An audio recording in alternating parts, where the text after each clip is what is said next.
Hi, welcome back to another episode of my channel. Cheers. And this is the part where I have a drink and I unbox a few things and give you my first impressions, unedited, of course. Cheers. Delicious. Okay, first thing, I'm gonna crack into this really right off the bat there and do this unboxing because I've been waiting. These have been delivered a couple of days ago now, and I have been waiting patiently to record this so I can actually smell them, because these are two blind buys, as a matter of fact, and they're blind buys because of the fact that so many people I know, especially one person in particular, who keeps raving on about this and telling me that it's going to blow my mind. So I'm ready kind of to have my mind blown. I know that if I'm going to be going into this prepared to have my mind blown, then I'm probably going to let myself down. So I haven't hyped it up too much in my own head. So here we go. I'm going to open probably this one first. And the one I'm talking about is right here. This is Soleil De Jeddah by Stephane Humbert Lucas. And the way that I want to unbox this is like this, with magic. Okay, let's open it up. There we are. The golden box that's inside here is Soleil De Jeddah.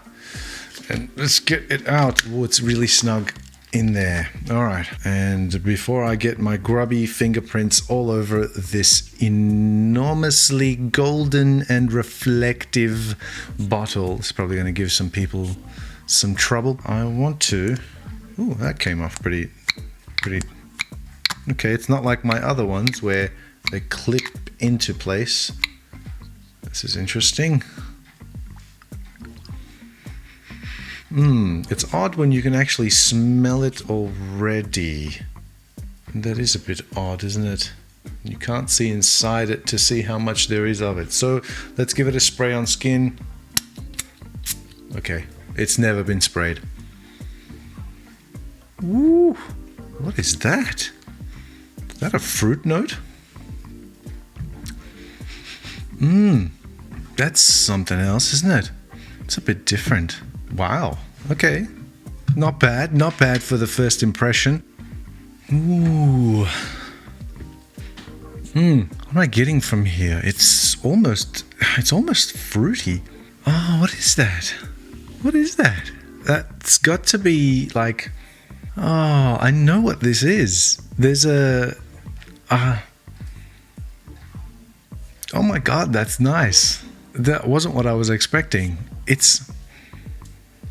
You know, this is the sweets. This is the sweets that are...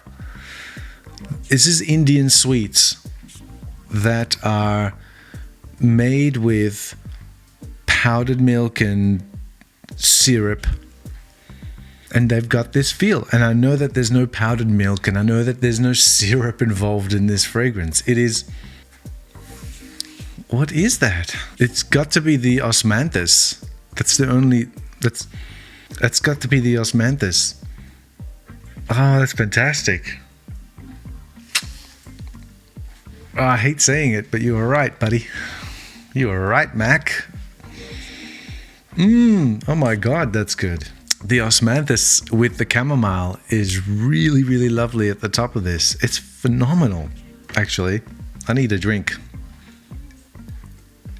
Wow. I don't really think I've got anything like this. Yeah, okay. I guess some people might want to say that this is like a dirty lemon. There is lemon here, and there's a bit of earthiness going on, but that's I think that earthiness is playing with the osmanthus to give it almost like a lactonic sort of feeling, and the chamomile as well. And I like chamomile in fragrances. There is a chamomile fragrance which I'm very fond of, and it is a Nucci, I believe. Yeah, a Nucci Men, which I always rave about, which is a white floral fragrance, and that has a really lovely jasmine and chamomile dominant scent profile.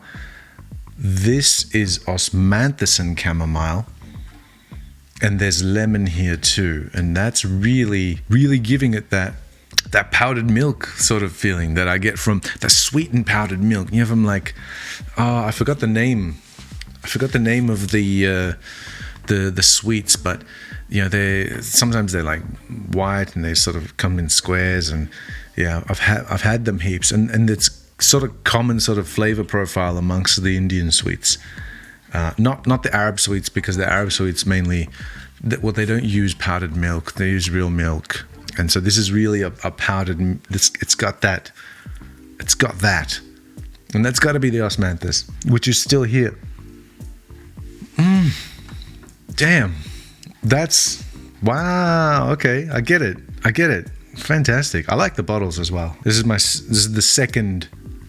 Actually, this is not the second Stephane Humbert Lucas fragrance that I've smelled. I also smelled Umma, because I was curious, and the note listing made me curious. That was totally not my taste. It was like to me, it was like a really woody olive oil. I just couldn't get that out of my head. The other one I smelled was, what was it called? Black Gemstone. That's the other one I smelled. That was really good. Black Gemstone was really good. But yeah, I didn't buy that one. I got Ohira, which I'm a huge fan of, and it's one of the fragrances that made me giggle while I was midway through smelling it. It was, yeah, it's amazing, that scent. That scent is an art piece. This is actually, it's developing, it's getting better. It's a bit of iris. What would you do with this? Is this a summertime scent? What are people saying? I wonder what people are saying. Spring, summer, fall, autumn, day, night. Psh, signature scent. This is a signature scent. This is signature scent worthy. This, for real. Wow. This guy's insane. Ambergris. Yeah, cool. Amazing. I can't wait to try the next one that I want to unbox, which is this one right here. This is the 2022 Generation Homme. And we're going to do this the newfandangled way. Okay, let's open it up and see what this one looks like. This one is a black one with gold. Here you go. Take a good look at that. Get it closer.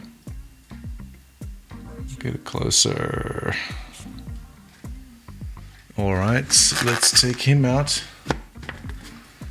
Okay, and this one also doesn't click into place, but hefty metal cap that can do some damage. Hopefully not to me. I am clumsy. So put that one on this side. Whoa. What's that? No way. What is this? Blackcurrant? It's supposed to be blackcurrant. It does smell kind of like blackcurrant, but it's not blackcurrant. Ooh, there's a bit of oud in here. Wow, that's good. Oh man. All right. Okay, so both of these blind buys have been extremely successful. I am very happy with these two choices, and I do realize, you know, these come in like 50ml bottles, and they're not the cheapest fragrances going around. I must say I did get a really good deal on these, but I still paid a lot of money for them. Extra birthday presents, I call these. Oh yeah. Well, this is radiating. 2022 Generation Homme. It's just radiating off my arm. It feels like it's going to be a bit of a beast. I know scent profiles like this that sort of give you the impression that they're a little bit of a beast, but then they do end up just fading away to a skin scent. I hope that this doesn't do that. Ooh. Black Gemstone was similar in the similar I can sense a similarity here to Black Gemstone. There's something that's common in here that's being used, but this is way better. to me. Oh man, that is wow. Okay, I'm a bit taken aback. As a matter of fact, I don't usually get this way, but I think I need to. I don't think the notes do it justice. As a matter of fact, I think there needs to be a picture painted with these scents, and in fact, like 3 out of 3 so far. I mean, except for Irma, which again is not to my taste. Yeah, wow. Ohira, Soleil De Jeddah, and 2022 Generation Hom. Knockouts. Oh wow, I don't have anything like this. This is amazing. Okay, I can't believe I haven't actually. I can't believe it's taken me this long to actually get my nose on these.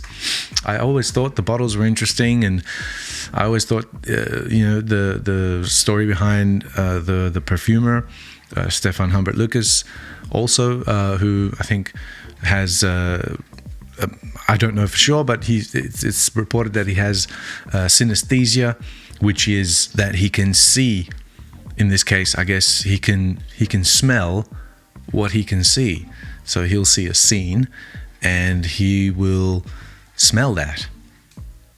It's just like synesthesia. Some people, it's like a wiring misconfiguration of the brain where some people can see sound or can taste a shape, for example. And so, for example, some people might always, wherever they see the letter R, it's always red. Doesn't matter where. So it's a weird thing, synesthesia. And I think I would probably say that a lot of artists and musicians have it to some degree, and I can relate to it because I can if I see a scene or if I experience a scene, I can hear it as a finished product. It's a finished song in my head. And that's how I generally compose, like from a scene or from a feeling, as a matter of fact. So yeah, I can totally get it. And if it's trying to paint a picture, and if this is trying to paint a picture to me and from where I'm from and where I was sort of born and raised in the Middle East, yeah, it's those just freshly cleaned heat and cleanliness, even though there's earthy notes in here in the Soleil De Jeddah. What can I say? That is amazing. Once again, I'll show you the bottle. I think I've already grubbed it up with my fingerprints. I'm here just trying to clean it out. Damn spot. Okay. One more time for the close-ups like this. Very, very, very, very lovely indeed. And I think I will have a lot of fun this coming summer, because we're in spring right now where I am, and I can't wait. I want to wear this in warmer weather. Actually, I want to wear this all the time. And I think I'm going to make these two staples of what I wear in the next 6 months. And this has gotten a little bit sweeter and somehow a little bit more pungent. That oud kick has sort of died down. The woody elements have died down on this one. And what I'm getting now is some spices and some balsam. There's still some oud there, but it's a different kind of oud. It's not like it's a cross. It's like a mid level. You know, the barnyardy dirty ones and the ones that smell like sort of blue cheese to me. That's not it. And it's not the clean, sweet, sort of fresh, sort of woody type oud either. It's kind of in between, and that's fine. Best of both worlds. Yeah, this is really sophisticated, and I think that, I don't know, they're not like sort of, to me, they're not like fun and playful. These are both sort of in the same mindset of scent, in that they are rich and complex, and they are not for the average person, or not for someone who is doing an average thing. And what do I mean by that? Even if they are doing something average, that they're not doing it in an average way, because they're doing it their way. And their way is something different. And I don't think they care what you think about that. that's what these scents are talking to me about. Ooh, ambergris now. And it's not the same kind that you get in O'Hara. Wow, amazing, amazing. I could imagine what the addition of a mango element would do to this scent profile with Mango Kiss. And I guess what the amping up of, I guess, Iris might do in Afterglow, I'm not sure. That would be interesting. Where could this go? This could go in the markets. Am I in the markets? Am I in walking across a sand dune with a faint aroma of the sea coming over the horizon? That's the saltiness of the ambergris coming through, and I'm sweating through my clothes, even though I've just been freshly bathed. And amazing. I really like it. And I think I'm going to enjoy wearing this, giving this a full wearing, and understanding all its nuances, and probably getting back to you with a more detailed breakdown of it, rather than me just, sitting here right now going, ooh, great, good, yeah. Running out of adjectives here. Going back to Generation Hom 2022, this is actually getting sweeter. It's actually getting sweeter on my skin as it goes along. It looks like the black currant is kind of taking over the show right now. And in terms of yuzu, my nose doesn't detect it. There's supposed to be yuzu in here as well on the top, and I haven't picked it up just yet. I should also mention that I did get a couple of samples which I did try out. If anybody knows anything about these, this is Gentile by Maria Candida. Gentile, this one. And I did get this one as well, Scent Stories, Min New York, Scent Stories Volume 3. And both of these, I mean, this one was really nice. It is, as per the word says, very, very genteel. It's very, very genteel, as a matter of fact. This one wasn't that great to me. I mean, it was nice, it was pleasant, but it wasn't like stupendously, I don't know, it didn't really leave a mark or an impression on me. This one faded away too quickly, even though it was very pleasant. It was very sort of calming and relaxing. However, this one, yeah, nothing really special to my nose. So yeah, those were just some extras that were sent with the Stephane Humbert Lucases, which I think, in comparison, I think that's a really bad idea. You know how like some fragrance, like some websites that you purchase from, and they'll send you some samples and some decants with the actual full bottle purchase that you had. I think they should really give it some extra consideration if they're sending you some extra special bottles of stuff, that they would really consider what they send you. Like if you're sending through Soleil De Jeddah or something, don't be sending me some no-name stuff like this. Send me something that's just as special, that I would be so blown away by, that I would also consider a full bottle of. Don't throw at me like your throwaway sort of samples that nobody liked to buy anyway. So that's a tip. That's a tip, and this is a sip.